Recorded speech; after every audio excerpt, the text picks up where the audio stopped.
The envelope sat on top of the usual Monday morning pile of junk mail, credit card offers, grocery store flyers, and a magazine subscription renewal notice. But this one had the Honda logo in the corner, and it was addressed to my wife, Christina. I opened it while drinking my coffee, expecting some promotional nonsense about an upcoming model year. Important safety recall notice.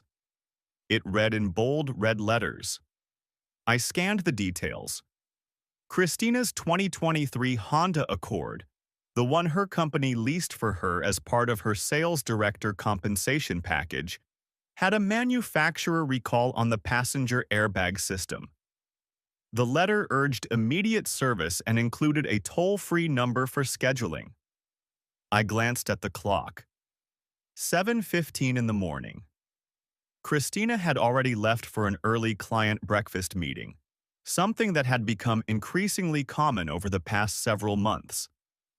As the operations manager at our local manufacturing plant, I understood demanding work schedules, but her pace had accelerated to something that seemed almost frantic lately.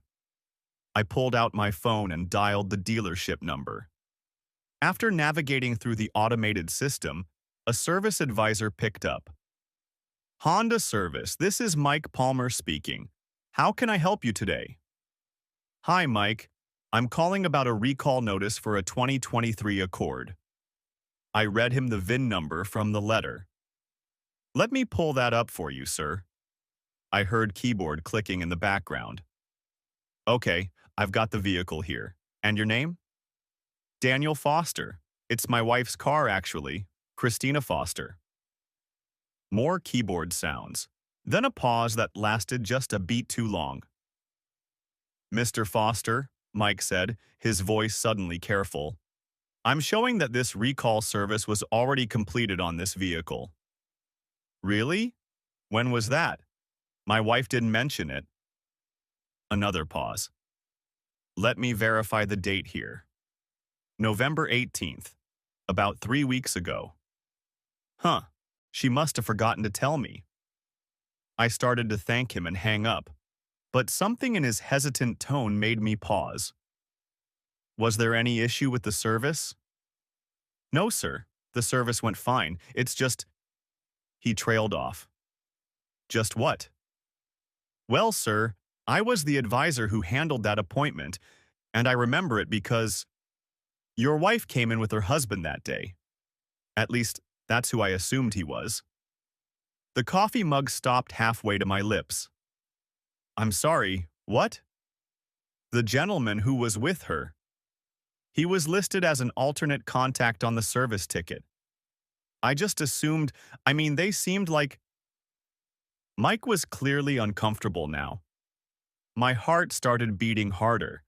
That peculiar physical sensation when your body knows something is wrong before your brain fully processes it. What did you say his name was? Hold on, let me pull up the full ticket. More keyboard sounds.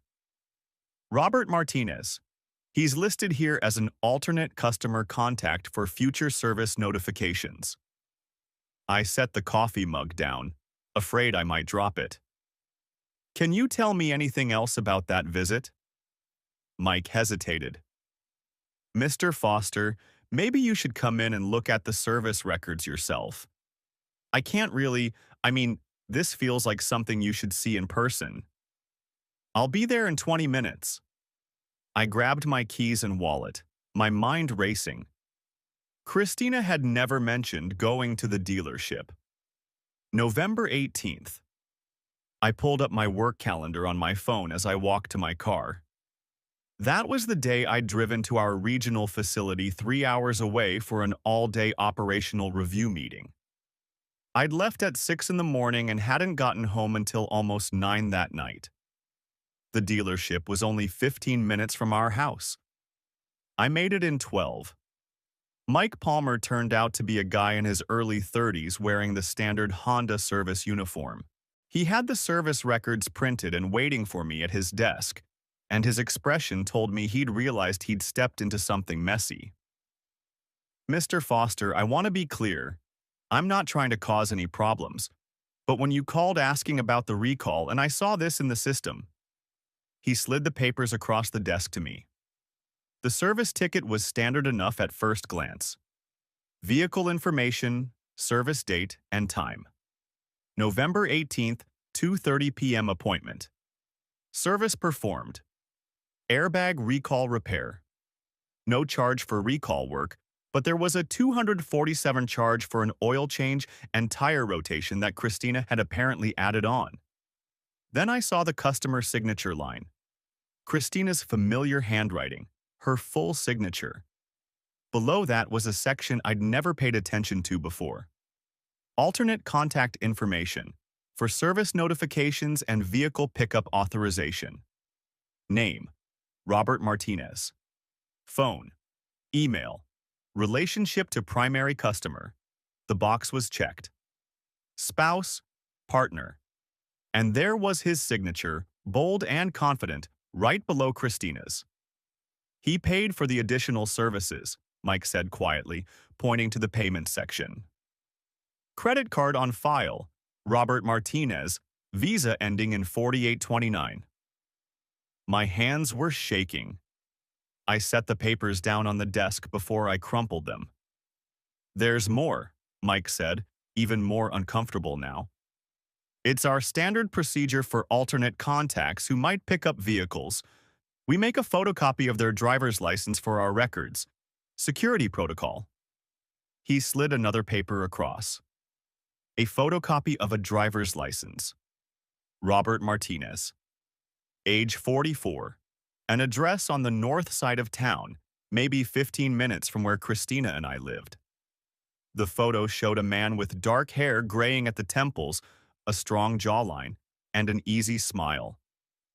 Can I get copies of all of this? My voice sounded strange to my own ears, distant and mechanical. Already made them for you. Mike handed me a folder. Mr. Foster, I'm really sorry. If I'd known, you did nothing wrong. This is standard procedure, right? Service records, alternate contacts, ID verification. Yes, sir. Then you were just doing your job. I stood up, gripping the folder. Thank you for your time, Mike. I sat in my car in the dealership parking lot for 10 minutes, staring at the papers. My operations management training kicked in. That analytical part of my brain that solved problems and traced root causes and built documentation trails. It was the same methodology I used at work when we had quality issues on the production line. Gather data, identify patterns, verify sources, document everything. I pulled out my phone and opened LinkedIn. Robert Martinez wasn't hard to find. His profile picture matched the driver's license photo. Same confident smile, though the LinkedIn version showed him in a sharp suit and tie. Senior Account Executive, Strategic Solutions Software Corporation. The same company where Christina worked. His profile showed he'd joined 8 months ago, transferred from the company's Denver office. Before that, he'd worked his way up through various sales positions at competing firms. His skills section emphasized relationship building, strategic account management, and territory development. His recommendations were glowing. Robert brings energy and innovation to every client interaction. A natural leader who inspires his team. One of the most dedicated professionals I've worked with. I clicked on his network connections. There was Christina, listed among his 847 contacts. I switched to Facebook, found his profile. Privacy settings were fairly tight, but his profile picture was recent, the same professional headshot from LinkedIn. His bio said, "New chapter, new opportunities, embracing change." His relationship status said, "Single."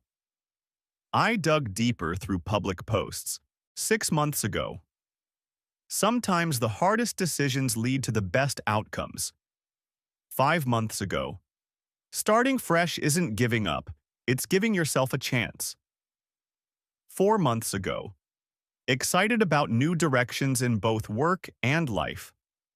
I found a local news website that archives public records. Divorce filings are public in our county. It took me 15 minutes of searching, but I found it. Martinez, Robert A. versus Martinez. Jennifer L. filed 6 months ago. Finalized 4 months ago.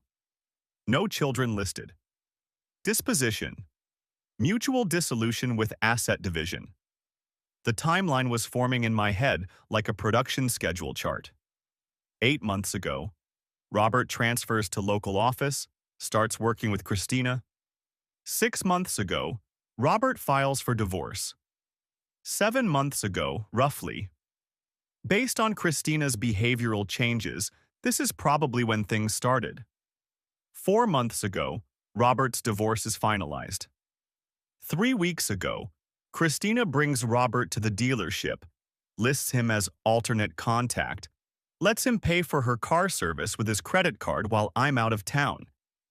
I drove back home on autopilot, my brain processing data the way it would analyze a production variance report. But underneath the analytical framework, something darker and colder was building. At home, I went straight to my home office and opened my laptop.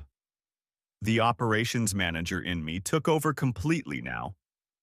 This was an investigation, and I was going to treat it like I was auditing a supplier's quality records.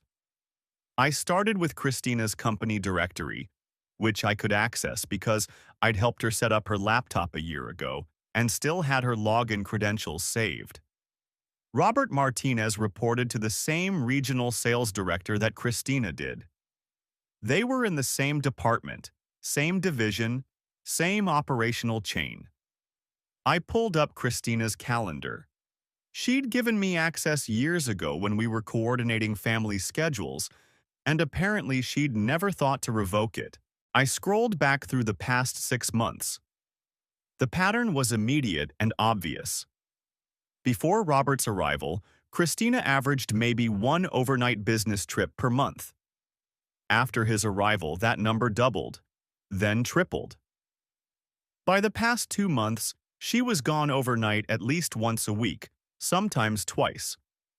But that wasn't the most damning part. I cross-referenced her travel schedule with Robert's, which I could partially see because they'd been added to some of the same calendar events. Meeting with clients in Chicago, both their names listed. Sales conference in Atlanta, both attending. Regional planning session in Minneapolis, both on the attendee list. I pulled up our joint credit card statement, the one we used for household expenses. The charges told their own story. Restaurants I'd never heard of, upscale places in Christina's home city where she supposedly had dinner meetings, hotel bar charges, wine purchases. Christina had always been frugal about business expenses, preferring to keep things conservative. But these charges showed a different pattern: expensive, frequent, indulgent. Then I looked at our shared bank account. Christina had been depositing her paychecks normally, but her spending had increased. More charges at high-end clothing stores. Regular appointments at an expensive salon downtown that she'd never mentioned. A jewelry purchase for $380 from a boutique store. New gym membership at a premium fitness center. I sat back in my chair, feeling physically ill. The home office felt too small suddenly. The walls too close. I got up, walked to the kitchen, poured a glass of water I didn't drink. My reflection in the window above the sink looked back at me. 42 years old, graying at the temples myself. The lines around my eyes deeper than they'd been a year ago. I thought about the past 6 months with Christina. Really thought about it, instead of just accepting her explanations and moving on. The late nights at the office. Big project deadline, honey. Don't wait up. The weekend team meetings that seem to multiply. You know how it is in sales. We have to be available when the clients need us. Her phone behavior. That was perhaps the clearest signal I'd missed. A year ago, Christina would leave her phone on the kitchen counter while she showered or worked in the garden. Now it went everywhere with her. New passcode that she'd changed for security. Charging it in the bathroom overnight instead of on her nightstand like she used to. The emotional distance. We used to talk about our days, share the frustrations and victories of our respective jobs. When had that stopped? When had her responses become monosyllabic, distracted? Our physical relationship. Once or twice a week used to be our normal rhythm. But it had dwindled to maybe once every 2 weeks, then once a month. "I'm just so tired from work," she'd say. "This client situation is stressing me out. Can we just cuddle tonight? I have an early morning." I'd accepted all of it, believed all of it. Told myself that careers have demanding seasons, that 15 years of marriage naturally cool from their initial heat, that stress affects everyone differently. What an idiot I'd been. I went back to my computer. If I was going to do this, I was going to do it right. Documentation. Evidence. Irrefutable facts. I created a new folder on my hard drive, labeled it with an innocuous name, Q4 Manufacturing Reports, and started organizing everything. I scanned the dealership service records. Every page. The service ticket with both signatures. Robert's driver's license photocopy. The payment receipt with his credit card information. Mike Palmer's business card, which he'd included in the folder. I took screenshots of Robert's LinkedIn profile, his Facebook posts, the divorce records. I documented Christina's travel schedule, cross-referenced with Robert's where I could verify it. I printed out the credit card statements with suspicious charges highlighted. I created a timeline document laying out everything chronologically. Month 1. Robert joins company. First joint calendar entries appear with Christina. Month 2. Christina's travel schedule increases. First expensive restaurant charges appear. Month 3. Robert files for divorce. Christina starts charging premium salon visits. Month 4. Robert's divorce finalized. Christina's overnight travel doubles. Month 5. Multiple paired travel events. Increased emotional distance at home. Month 6. Pattern fully established. Christina rarely home on weekends. Month 7. Present month. Dealership visit. Robert listed as alternate contact. It was almost 6 o'clock. Christina would be home soon. I saved everything, backed it up to a secure cloud storage account I'd set up separately, and closed my laptop. I couldn't confront her yet. Not until I had everything documented, not until I'd figured out my strategy. In manufacturing, we had a saying, "Prepare the root cause analysis before you present the corrective action." Christina came home at 6:30, carrying her laptop bag and looking tired. She'd always been attractive. Auburn hair that caught the light, green eyes, a smile that could light up a room. Tonight she looked polished in a way that I realized had become standard recently. Professional makeup, carefully styled hair, a business suit that probably cost more than I wanted to know. "Hey," she said, dropping her bag by the door. "Sorry I'm late. Client call ran long." "No problem. I was about to start dinner." "Actually, I grabbed something already. Salad at the office." She headed toward the stairs. "I need to jump on my laptop for a bit. Some proposals to review for tomorrow." "Sure thing." She paused at the bottom of the stairs, turned back. For a moment, looking at her face, I thought I saw something. Guilt, anxiety, flash across her expression. But then she smiled. That same smile I'd fallen in love with 15 years ago. "You okay?" You look stressed. Just a long day at the plant, I said.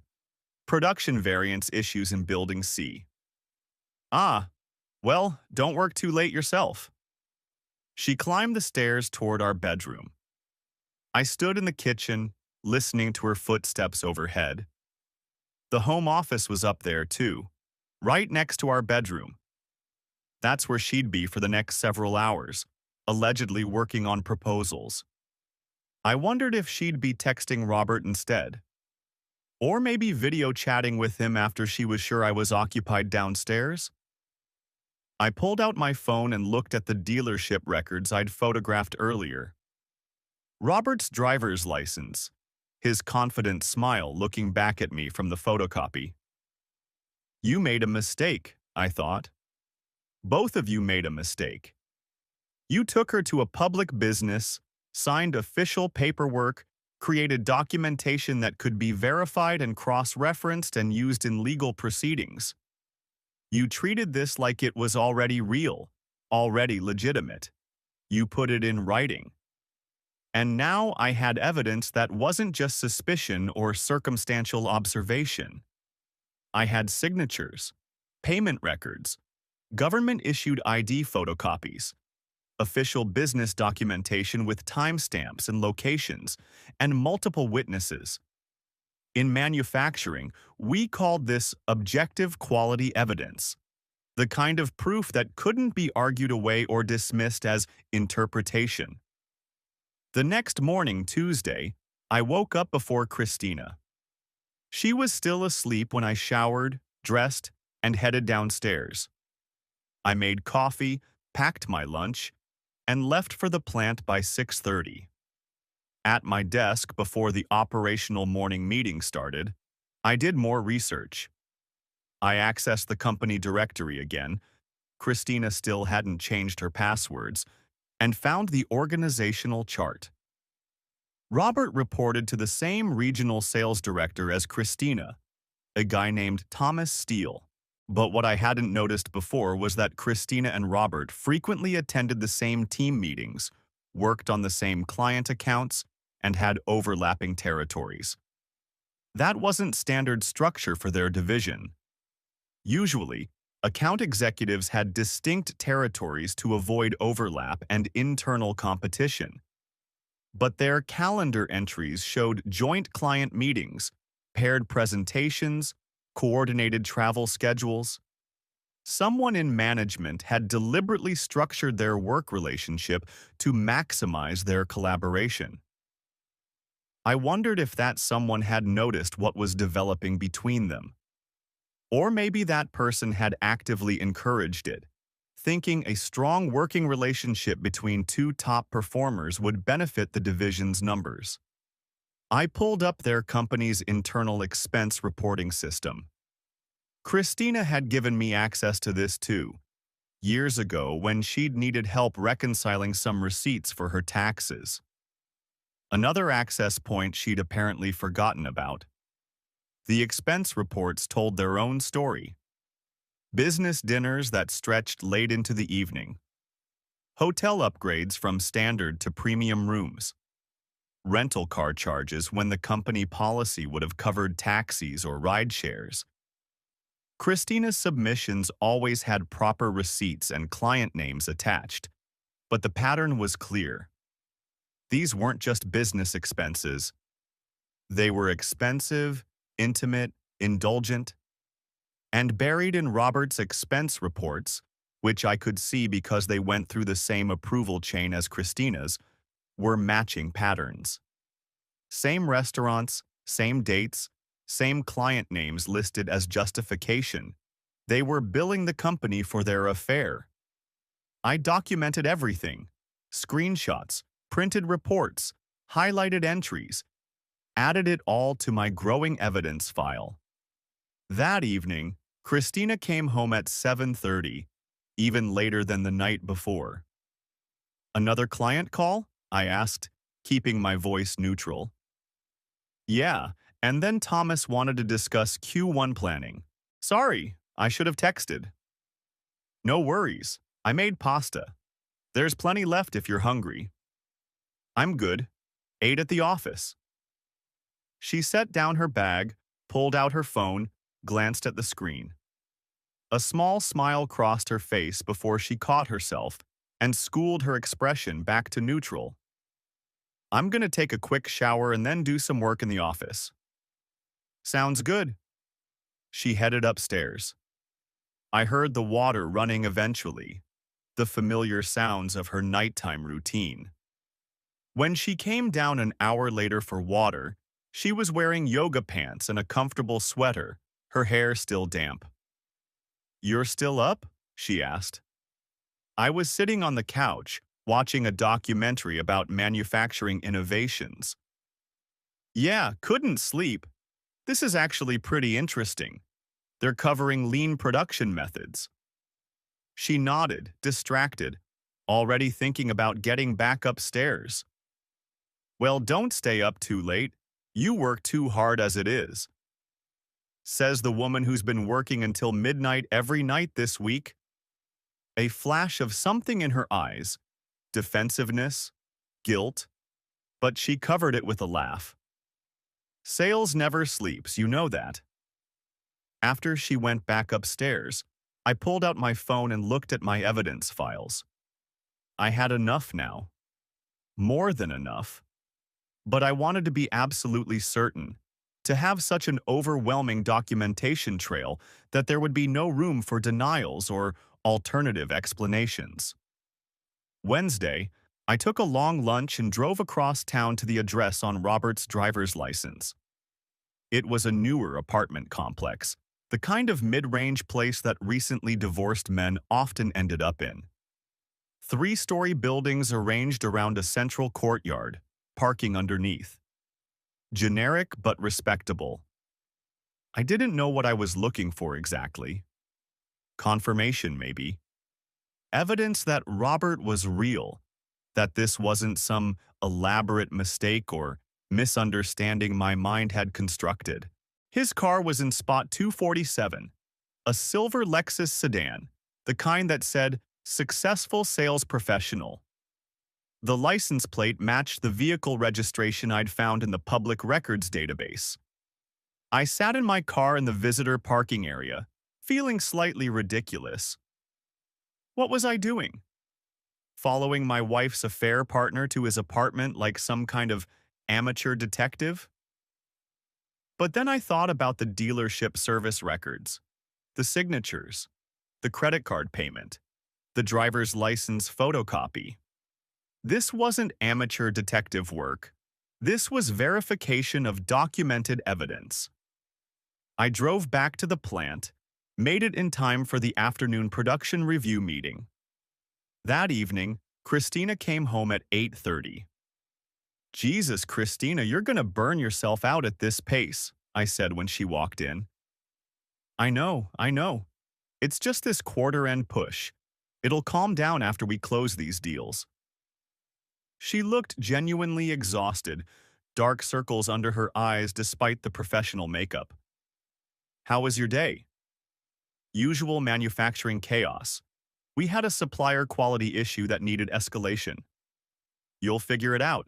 You always do." She smiled at me, and for a moment, I saw the woman I'd married 15 years ago. The one who used to bring me coffee at my home desk when I was working late on plant reports. The one who'd surprised me with weekend getaways when work stress got too intense. Where had that woman gone? When had she been replaced by this stranger who smiled at her phone when she thought I wasn't looking? "I'm gonna grab a quick shower and then crash," she said. "I'm exhausted." "Sure, I'll be up in a bit." She headed upstairs. I heard the shower start, heard her moving around in the bedroom, heard the bed creak as she climbed in. I stayed downstairs for another hour, giving her time to fall asleep. When I finally went up, she was out cold, her phone charging on the bathroom sink instead of the nightstand. Even in her sleep, she kept it away from where I might look at it. Thursday morning, I decided it was time. I had enough evidence. More than enough. The kind of documentation that would hold up in any divorce proceeding, that would leave no room for negotiation or second guessing. I called my attorney from my office at the plant. His name was Richard Carson, and I'd used him years ago for some contract review work related to property we'd purchased. He was sharp, experienced, and had a reputation for being thorough. "Daniel, it's been a while," Richard said when his secretary patched me through. "What can I do for you?" "I need a divorce attorney. Or maybe you can recommend one if you don't handle that." A pause. "I do handle divorce cases, actually. About 30% of my practice. I'm sorry to hear you're dealing with this. Can I come in today? I have documentation I want to show you. I have a slot at 3 o'clock if you can make that work." "I'll be there." I took the afternoon off from the plant, something I rarely did. My assistant looked surprised when I told her I had a personal appointment that couldn't be rescheduled. Richard's office was downtown, in one of those renovated historic buildings that law firms loved. His conference room had a polished mahogany table and floor-to-ceiling windows overlooking the city. I laid out the evidence file I'd compiled. Every page, every screenshot, every timeline. Richard read through it methodically, making occasional notes on a legal pad. When he finished, he sat back in his chair and looked at me with something like respect. "This is extraordinarily well documented," he said.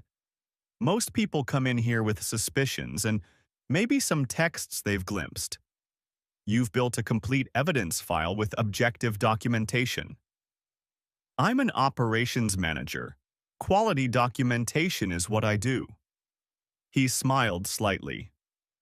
"Well, it shows. The dealership records are particularly valuable.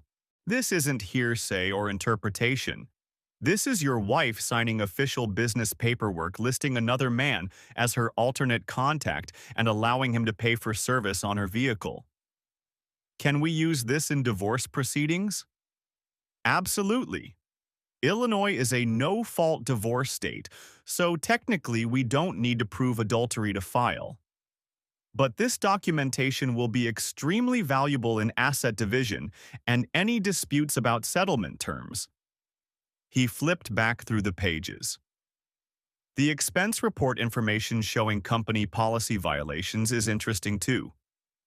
That's a separate issue from the divorce, but it could have significant professional consequences for both of them.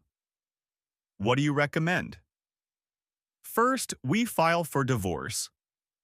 I'll prepare the petition and supporting documentation. We'll seek a favorable division of assets based on your wife's documented infidelity and the financial evidence. Second, you should secure all joint financial accounts and credit cards. Third, we document everything from this point forward. Every interaction, every communication. How long does this typically take? In Illinois, there's a 6-month waiting period from the time of filing before a divorce can be finalized. But we can negotiate settlement terms during that time. Given your documentation, I suspect your wife will be motivated to settle quickly rather than have all of this entered into public court records." "And the company policy violations?" Richard shrugged. "That's up to you. If you want to file a formal complaint with their employer about expense fraud and undisclosed workplace relationships, you can. It might impact their careers significantly, especially if the company has strict ethics policies. But that's a separate decision from the divorce proceedings." "Let me think about that part." "Fair enough." He pulled out a client intake form. "Let's get the basics documented, and I'll have the divorce petition ready for your review by Monday." I spent an hour with Richard, going over every detail of our 15-year marriage: assets, property, retirement accounts, debt obligations. Christina and I had been financially responsible. We owned our house with about 40% equity remaining on the mortgage, had healthy retirement accounts, No significant debt beyond the mortgage and our car payments. By the time I left Richard's office, I felt strangely calm. The operations manager part of my brain had taken over completely. This was just another problem to solve, another variance to correct, another issue to document and resolve. Thursday evening, Christina came home at 7, early for her recent pattern. "Hey," she said, actually smiling. "I managed to escape work at a reasonable hour for once." "That's great. Want me to make dinner? I was thinking of grilling some chicken." "That sounds perfect, actually. Let me change into something comfortable." We had dinner together on the back patio, something we hadn't done in months. Christina talked about a client deal that was coming together, about the stress of quarter-end targets, about how exhausted she was from the travel schedule. I listened, nodded in the right places, asked follow-up questions. I wondered if she could see it in my eyes, the knowledge, the documentation, the evidence file sitting on my lawyer's desk. "You're quiet tonight," she said eventually. "Just tired. We had a quality audit at the plant today. Those always wear me out." "I bet." She reached across the table, squeezed my hand. "We should do this more often. Just sit and talk like we used to." "We should," I agreed. Her phone buzzed on the table between us. She glanced at it, and I saw her expression shift. A micro-expression, there and gone in an instant. Pleasure, anticipation, something that had nothing to do with me. She left the phone face down on the table, didn't check the message. "Probably just work stuff. I'll look at it later." "You sure? If it's important?" "It can wait. I'm here with you right now." After dinner, we watched TV together on the couch. Christina curled up next to me, her head on my shoulder, like she used to do years ago when we were still genuinely happy. I put my arm around her, feeling the familiar weight of her against my side. I wondered if she felt guilty. If some part of her recognized that this casual intimacy was a betrayal of whatever she had with Robert. Or maybe she compartmentalized it completely. Marriage in one box, affair in another, never letting them touch. She fell asleep there on the couch, exhausted from her week. I let her sleep for an hour before gently waking her. "Come on, let's get you to bed." She stumbled upstairs, barely conscious. I helped her into bed, pulled the covers over her. She mumbled something that might have been "thank you" or "love you," and was asleep again within seconds. I stood in the doorway of our bedroom, looking at her sleeping form in the dim light from the hallway. 15 years of marriage. 15 years of building a life together, of shared dreams and compromises, and the daily negotiation of being two people trying to make one household work. All of it ending because she'd brought her affair partner to a car dealership and signed paperwork. I went downstairs and pulled out my laptop. Richard had emailed me the draft divorce petition for review. I read through it carefully, checking every detail against my documentation. Everything was there. The dates, the evidence, the requested asset division. Richard had structured it professionally and precisely, laying out the case in clear legal language that left no room for ambiguity. I sent back my approval with minor formatting corrections. Monday, I would sign the papers. Tuesday, Christina would be served with divorce papers at her office. By Wednesday, this would all be public knowledge. Friday morning, I woke up before Christina again. Same routine: shower, coffee, breakfast. But this time I was walking on eggshells, trying to keep everything normal for just a few more days. Christina came down around 7:30, looking better after a full night's sleep. "Morning," she said, kissing my cheek as she passed by to get coffee. That casual intimacy that married people develop over years. Automatic, thoughtless, comfortable.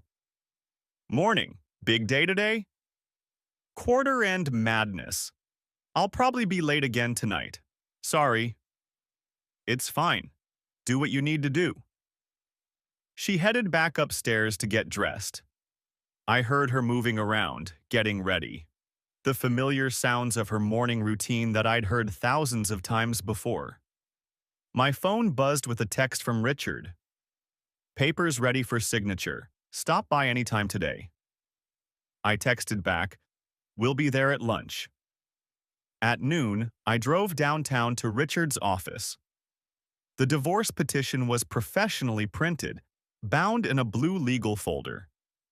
I read through it one more time, even though I'd already approved the draft. Once you sign this, there's no taking it back, Richard said. Well, technically you could withdraw the petition, but it's a formal legal filing.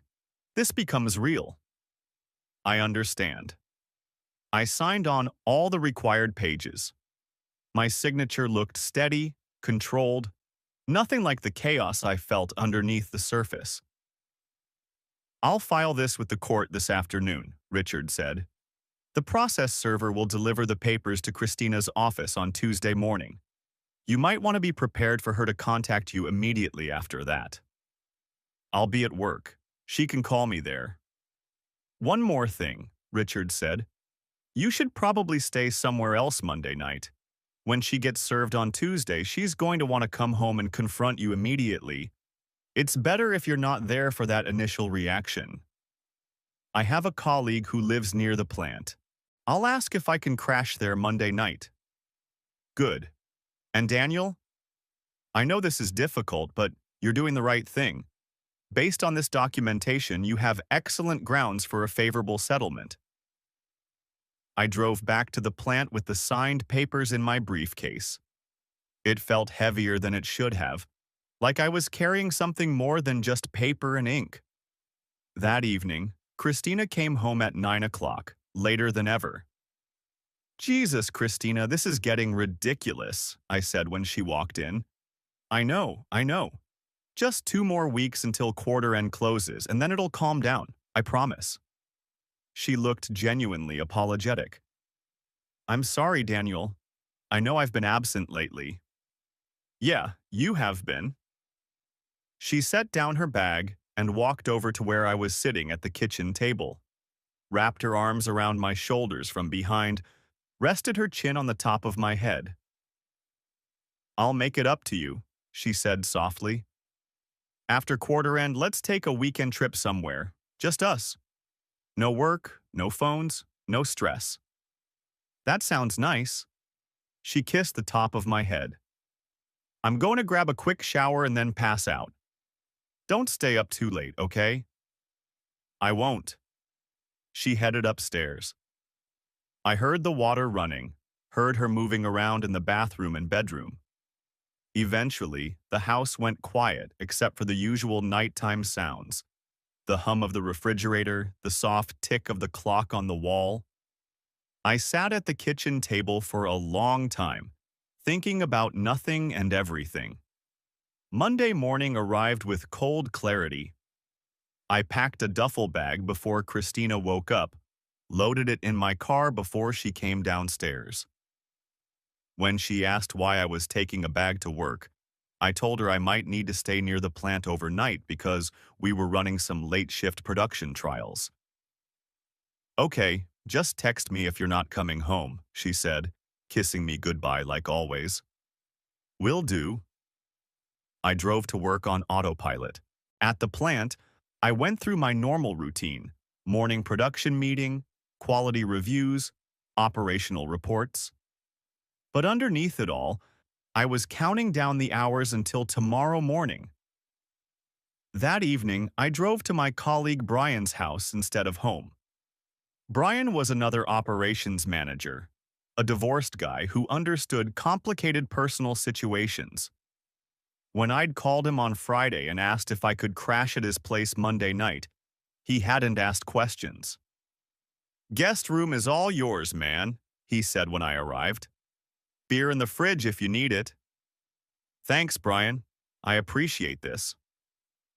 I sat in his guest room that night, checking my phone obsessively. No calls from Christina, no texts.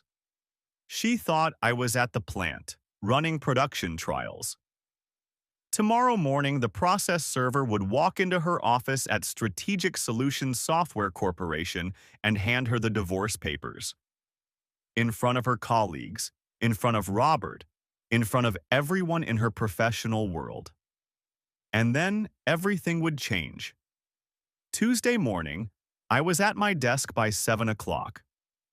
The process server was scheduled to arrive at Christina's office at 9:30 during the morning lull between early meetings and late morning client calls. At 9:45, my phone rang. Christina's name on the caller ID. I let it ring 4 times before answering. Hey, what's up? What the hell is this, Daniel? Her voice was shaking, somewhere between fury and panic. I just got served with divorce papers at my office, in front of everyone. What the hell is this? It's a divorce petition. The paperwork explains everything. You can't just... This is insane. We need to talk about this. We will talk about it. Through our lawyers. Daniel, please. Can we just talk? Face to face? There's been some misunderstanding. There's no misunderstanding, Christina. I have documentation. Evidence. Your signatures on dealership service records. Your affair partner's credit card receipts.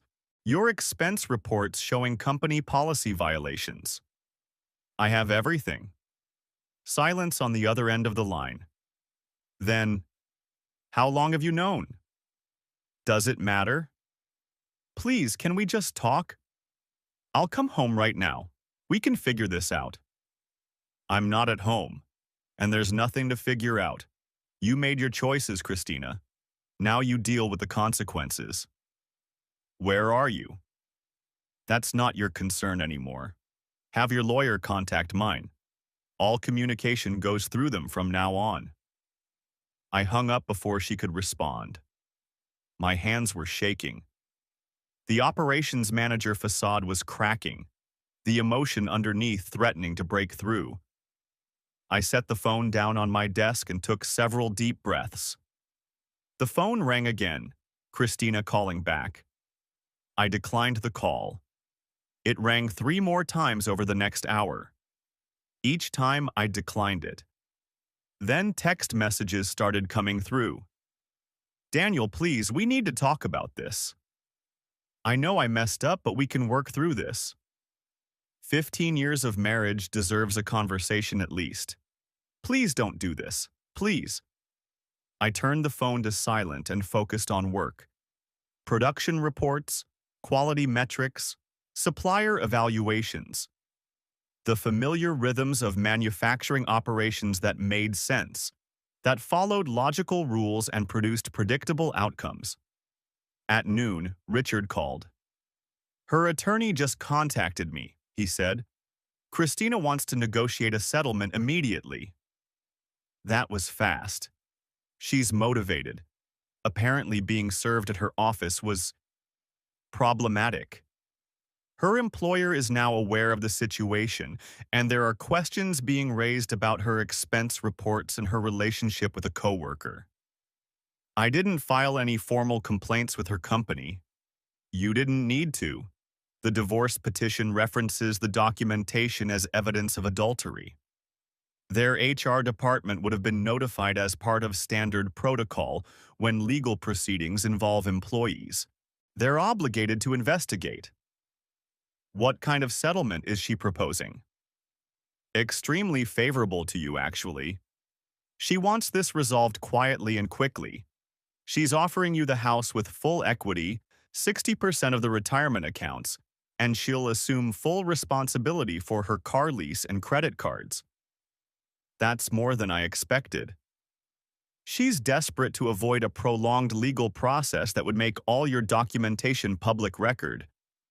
She's also facing potential professional consequences that a quiet settlement would help minimize.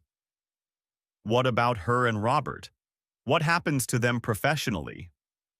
Their company has strict ethics policies about undisclosed relationships and expense fraud. I suspect they're both facing disciplinary review at minimum. Termination is possible, depending on what their investigation uncovers. Good. Daniel, I need to ask, are you comfortable with this settlement offer? It's very favorable, but if you want to push for more, no, I want this done. If she's offering a fair settlement, let's take it and move on. Understood. I'll start drafting the settlement agreement. We can probably have this resolved within a few weeks instead of months. I spent the rest of the week at Brian's house, avoiding Christina's increasingly desperate attempts to contact me. She called, texted, even showed up at the plant one evening trying to find me. Security wouldn't let her pass the gate. The following Monday, Richard called with an update. Settlement is finalized, he said. You get the house, the retirement split we discussed, and she takes responsibility for her debts. The divorce will be final once the waiting period is complete, but for all practical purposes, this is done. What about the professional situation? I heard through the legal grapevine. Her company completed their investigation. Robert was terminated for expense fraud and ethics violations. Christina was demoted from sales director to a junior account executive position. They're keeping her on staff, but she lost her management role, her company car lease, and about 40% of her compensation. And their relationship? No idea. That's not part of any legal proceeding. But if I had to guess, I'd say a relationship that was built on excitement and deception doesn't survive well when it's exposed to harsh public scrutiny. I moved back into the house the following week. Christina had already moved out, taking only her personal belongings and clothes. The house felt empty without her presence, but also cleaner somehow, like removing a source of contamination from a production line. Over the next few months, I focused on rebuilding. The plant promoted me to Director of Operations, a role that came with increased responsibility and compensation. I joined a cycling club, started working out regularly, reconnected with friends I'd neglected during the final years of my marriage.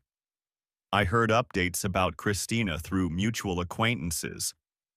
She was working at a much lower level in her company, her professional reputation damaged by the investigation. She'd moved into a small apartment across town. Her relationship with Robert had ended within 2 months of the exposure.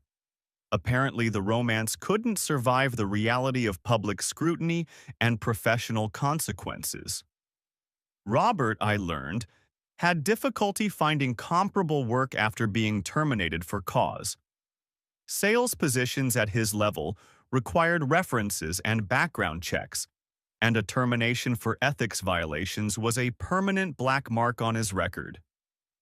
6 months after the divorce was finalized, I ran into Christina at a grocery store.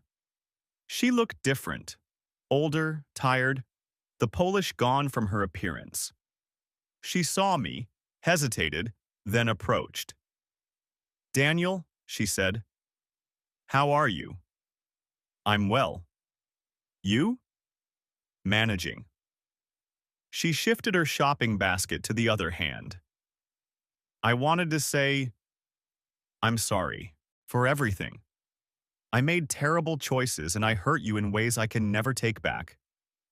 "I appreciate you saying that. You were right to divorce me. I know that now. I just wish—" She trailed off. "I wish I'd been honest from the start. Everything would have been different." "Maybe, but that's not what happened." "No, it's not." She looked down at her basket, then back at me. "I heard you got promoted. Congratulations." "Thank you." "Well, I should go. Take care of yourself, Daniel." You too, Christina. I watched her walk away down the aisle, pushing her cart. There was no satisfaction in seeing her diminished, no triumph in knowing that her choices had consequences. Just a profound sense of closure, of a chapter definitively ended. A year later, I met Sarah at an industry conference. She was an operations director for a competing manufacturing firm, sharp and competent and funny. We started with professional conversations about lean production methods and quality control systems. Those conversations led to coffee meetings, then dinners, then weekend trips. Sarah had been through her own divorce 3 years earlier. She understood the complexity of rebuilding after betrayal, the difficulty of trusting again, the importance of transparency in a healthy relationship. We took our time. No rush, no pressure, just two people genuinely getting to know each other. When we finally decided to move in together, 18 months after that first conference meeting, it felt natural and right in a way my marriage to Christina never had. 2 years after my divorce was finalized, I was promoted again, regional operations director, overseeing manufacturing facilities across 3 states. The promotion came with a significant raise and relocation to a larger city. Sarah and I moved together, bought a house together, built a life based on honest communication and mutual respect. I still went to the same Honda dealership for service, the one where this whole situation had started. Mike Palmer, the service advisor who'd inadvertently exposed Christina's affair, was still there. He always greeted me with a knowing nod, but never mentioned what had happened. One day, while waiting for an oil change, another customer came in with his wife to handle a recall notice. They were arguing quietly at the service desk about who should wait for the car, whose schedule was more flexible. Normal married couple negotiations. Mike caught my eye and gave a slight smile. I smiled back. Sometimes truth is in the details. Service records don't lie. And sometimes the simplest documentation, a signature on a service ticket, a credit card payment, a driver's license photocopy, reveals more than any confrontation or accusation ever could.